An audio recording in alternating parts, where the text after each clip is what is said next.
Madam Speaker, I have a few questions for my colleagues. What if our foreign policy of the past century is deeply flawed and has not served our national security interests?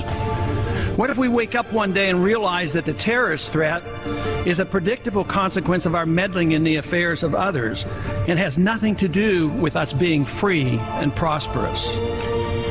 What if propping up repressive regimes in the Middle East endangers both the United States and Israel? What if occupying countries like Iraq and Afghanistan and bombing Pakistan is directly related to the hatred directed toward us? What if someday it dawns on us that losing over 5,000 American military personnel in the Middle East since 9/11 is not a fair trade-off for the loss of nearly 3,000 American citizens, no matter how many Iraqi, Pakistani, and Afghan people are killed or displaced? What if we finally decide that torture, even if called enhanced interrogation technique, is self-destructive and produces no useful information, and that contracting it out to a third world nation is just as evil? What if it is finally realized that war and military spending is always destructive to the economy? What if all wartime spending is paid for through the deceitful and evil process of inflating and borrowing? What if we finally see that wartime conditions always undermine personal liberty? What if conservatives who preach small government wake up and realize that our interventionist foreign policy provides the greatest incentive to expand the government? What if conservatives understood once again that their only logical position is to reject military intervention and managing an empire throughout the world? What if the American people woke up and understood that the official reasons for going to war are almost always based on lies and promoted by war propaganda in order to serve special interests? What if we as a nation came to realize that the quest for empire eventually destroys all great nations? What if Obama has no intention of leaving Iraq? What if a military draft is being planned for the wars that will spread if our foreign policy is not changed?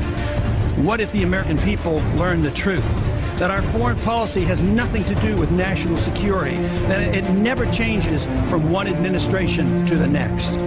What if war and preparation for war is a racket serving the special interests? What if President Obama is completely wrong about Afghanistan and turns out worse than Iraq and Vietnam put together? What if Christianity actually teaches peace and not preventive wars of aggression? What if diplomacy is found to be superior to bombs and bribes in protecting America? What happens if my concerns are completely unfounded? Nothing. But what happens if my concerns are justified and ignored? Nothing good. And I yield back the balance of my time.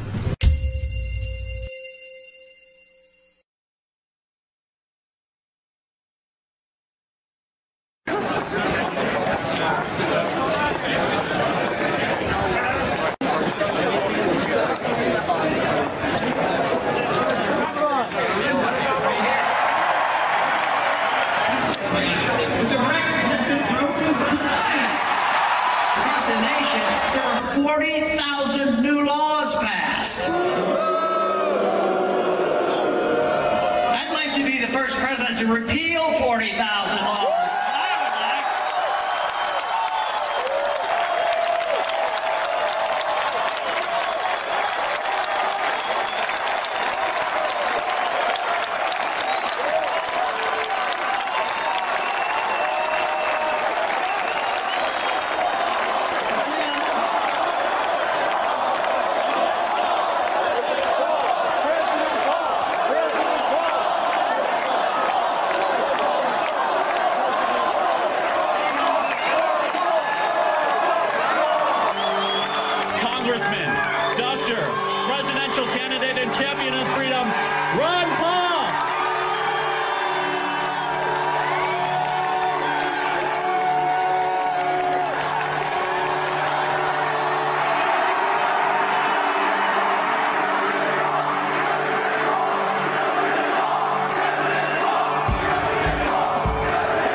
The football stadium seats about 80,000 people. Only problem, Romney had about 1,000 people in the crowd, making the event look like a total flop. I guess we had a hard time finding a large enough place to meet, and this certainly is. Romney's campaign couldn't even fill all the chairs in the audience. Ron Paul appeared before an enthusiastic crowd, and many in the crowd were young. That he is the only one who can win against Barack Obama. He's the only one with appeal to the moderates and independents. He's the only one widely supported by our troops. And he's the only one with the army of young supporters needed to win. The thought that the Iranians could pose an imminent attack on the United States is preposterous. There's no way. This is just this is just war propaganda. Continued war propaganda, preparing this nation to go to war and spread this war not only in Iraq but into Iran unconstitutionally. It is a road to disaster for us as a nation. It's a road to our financial disaster if we don't read the Constitution once in a while. Around the horn, Congressman. A new CNN poll out today shows the Texas congressman in a statistical tie with President Obama if they were to face off in the general election today. Now, this is pretty amazing. It comes after Paul finished a strong second in New Hampshire last week. Ron Paul, not going anywhere. Ideologically pure and tough as nails.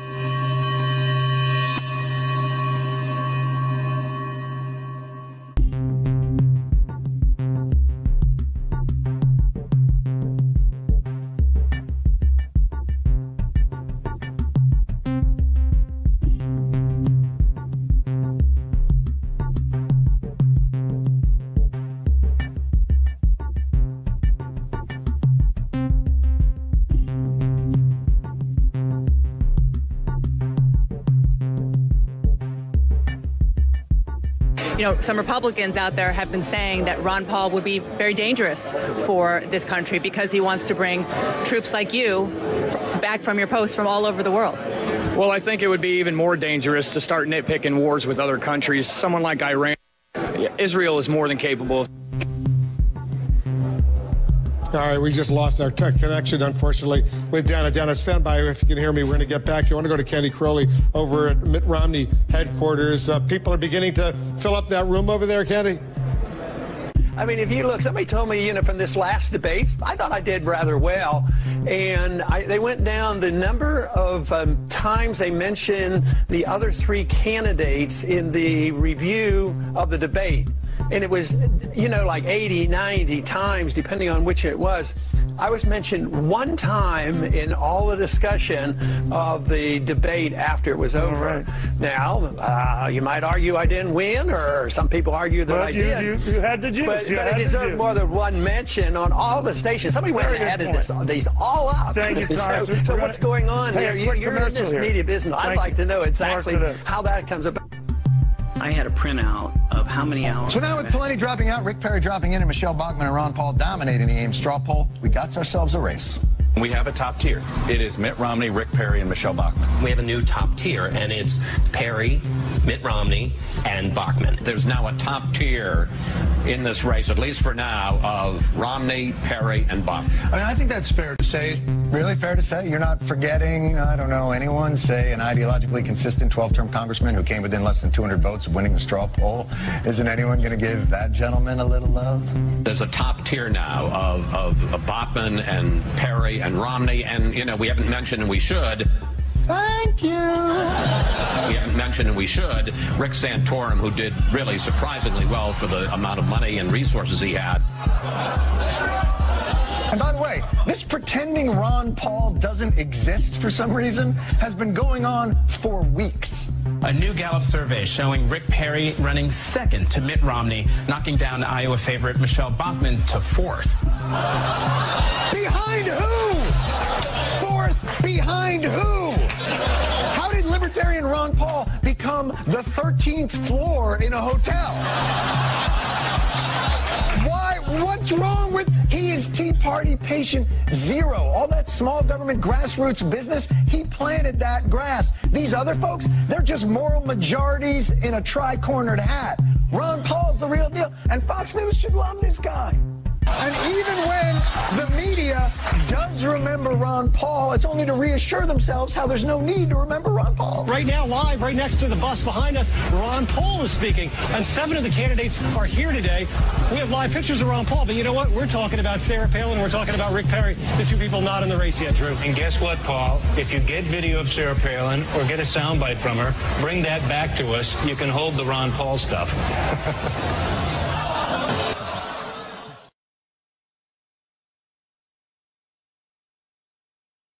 Okay, let's look at the numbers. Here are the favorable, unfavorables right now on the Republican frontrunners. Gingrich, 63% unfavorable, 25% favorable. Look at that spread. Romney, 54% unfavorable, 34 favorable, 20-point spread there. Santorum, he's relatively okay. 38% unfavorable, 32% favorable. He at least, well, he doesn't have a positive, but he does have a bad negative. That's pre-kitchen sink.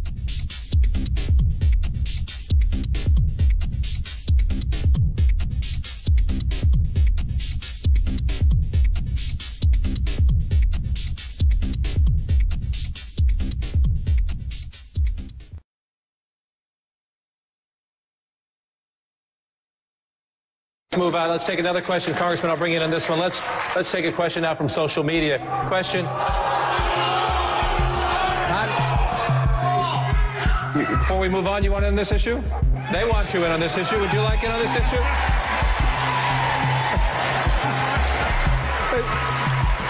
John, once again, it's a medical subject, and I'm a doctor, you know.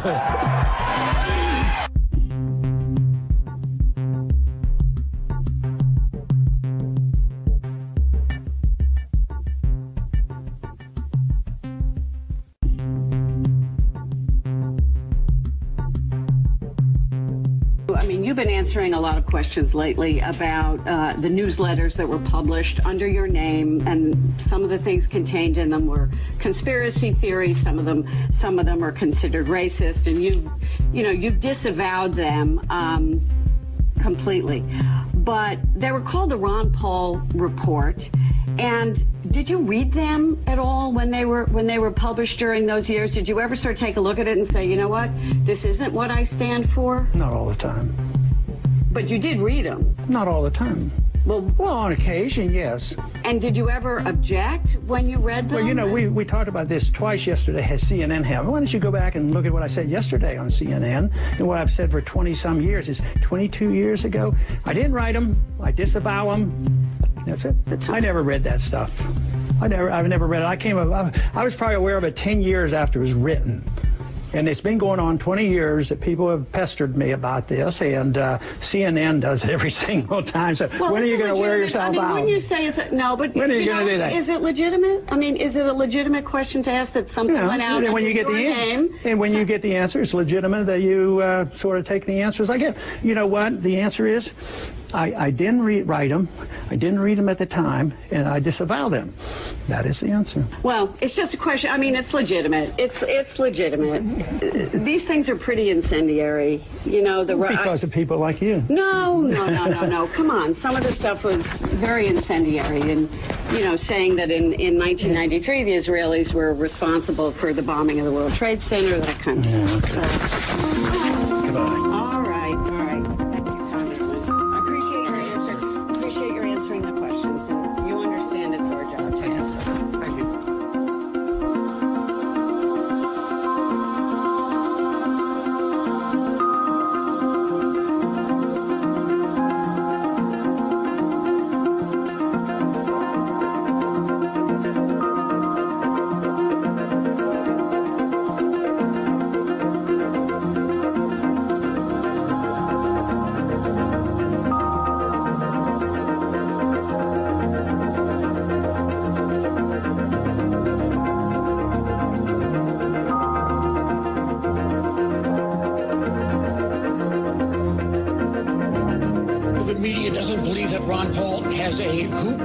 Chance of winning the Iowa caucuses, winning the Republican nomination, or winning the presidency. So we're going to ignore it.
was in second. Well, you know why? Ron Paul. What do you think that is? I think it's two things. I think one is some people don't want to hear the message because it's a threat to them, because I'm a threat to the establishment.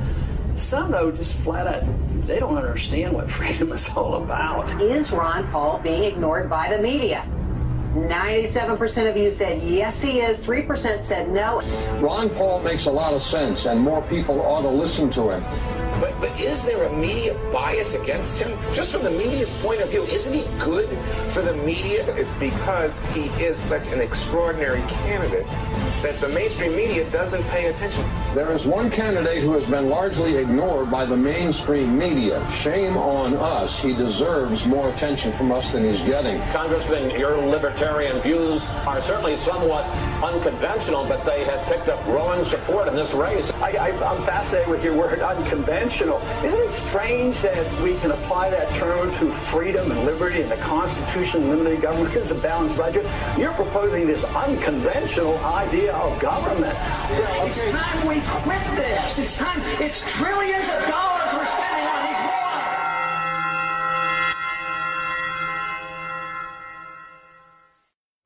Another question. Mr. Paul, why is the media ignoring you to the extent to not mention you at number 2 in the poll? They mentioned number 1 and 3. Why?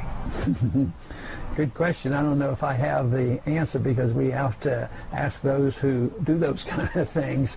I believe personally that I am gaining recognition in the campaign, and it's a threat to a lot of people.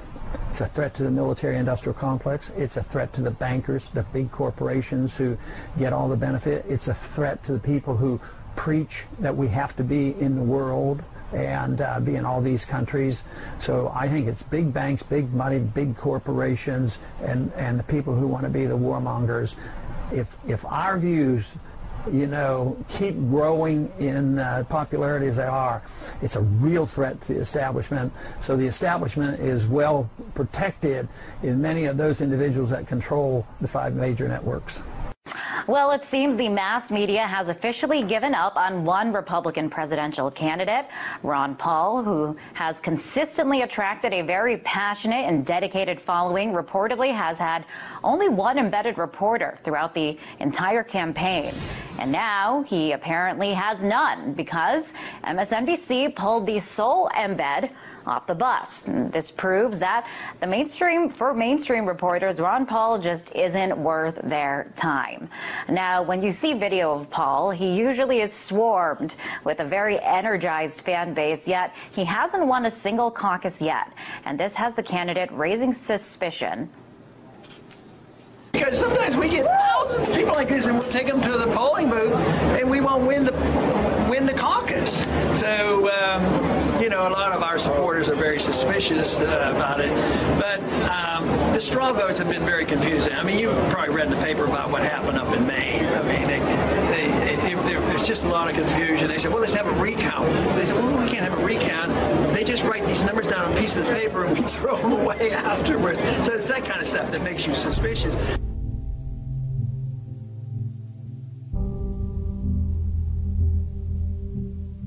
Tonight, Maine's Republican Party announced Mitt Romney as the winner of their caucuses. That winner is Mitt Romney. What the headlines haven't told you is that what happened in Maine is the messiest caucus Republicans have had so far. Certain residents in 3 of Maine's counties are being treated right now as if they do not exist. The numbers that the state GOP in Maine are reporting are, according to caucus chairman, incorrect. Kennebec County did vote as they were supposed to last week, but their vote total, as you see here, shows up as a 0 in the Republican Party's official results. Washington County postponed their caucuses on Saturday because of a snowstorm they expected to hit the area. There's a lot more than what you said. The man who canceled it was a Mitt Romney supporter, and the snowstorm he predicted didn't happen. Then there's Waldo County. Even though nearly all Waldo County towns held caucuses on February 4th, here's how most of Waldo County's votes. Look in the official Republican Party's results list. 0 votes. Waldo County, where voters from 18 towns gathered for municipal caucuses. I talked with Matt McDonald, a pastor of a small community church in Belfast. He was nominated as the chairman of the Belfast caucus. The state instructed the chairman to not read any of the votes aloud, and instead to send them directly to Augusta. McDonald made a motion to have the votes read aloud at the caucus, and it passed unanimously. The vote was 8 for Ron Paul, 7 for Rick Santorum, 5 for Mitt Romney, and there were 2 undecideds. No results have been posted from the Belfast caucus. The lady on the line said that she had received our tallies, our votes, but hadn't recorded them online yet, and she said Romney with 9, Rick Santorum with 5, Ron Paul with 2. Well, of course, those were not the right numbers, and I told her. And she said, well, those are the numbers we have. You see, dozens of towns on the GOP site are listed as if no one voted, including in Waterville, Maine, home to 15,000 people. We contacted the Maine Republican Party today to find out what the heck happened to all of Waldo County's votes. So far, we have not heard back. The margin of victory for Mitt Romney in Maine was 194 votes. That's called a hair. On every occasion, the votes that were lost were Ron Paul votes. In one case, the votes were actually transferred from paper to electronics, and the lady doing the transfer was a Mitt Romney person. Remember what the establishment said about Reagan? He's radical and out of touch and dangerous. It's the same thing the establishment now says about Ron Paul. What's so dangerous about him? He wants a return to the Constitution. And though the Constitution is our founding document and embodies our first principles of limited government, sound money, and personal freedom, we've drifted so far from it that a return to those principles would indeed mean substantive change to the government. The only danger Ron Paul represents is to the establishment that fears its own loss of power. We've drifted so far, drowned so deep in debt, lost so many of our rights, fought so many fruitless wars, that if we don't rock the boat now, we may end up sinking. What's your plan for tonight?